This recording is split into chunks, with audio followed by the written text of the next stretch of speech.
परशुरामने दाखवली कान्हाला चूक, कान्हाचा झाला अपमान. लपंडाव ही मालिका सध्या एका रंजक वळणावर सुरू आहे. मालिकेच्या आगामी भागामध्ये अखेर कान्हा आणि सई या दोघांच्या नात्याला एक नवीन वळण आलं आहे आणि त्याचमुळे सईच्या म्हणण्यानुसार कान्हाने देखील आता ऑफिस जॉईन केलं आहे.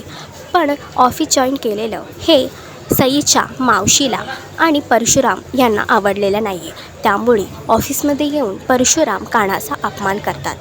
पण सईपोटी कान्हा सर्व अपमान सहन करतो. तर जेव्हा कान्हाचा झालेला अपमान सईला कळेल तेव्हा सई परशुराम काकांना उत्तर देईल का? मालिकेचा अपकमिंग ट्रॅक तुम्हाला कसा वाटला हे कमेंट करून नक्कीच सांगा. आणि याचेच अपडेट जाणून घेण्यासाठी तुम्ही आमचं चॅनल डेली चक्कर रिजनल याला लाईक, शेअर आणि सबस्क्राईब नक्कीच करा.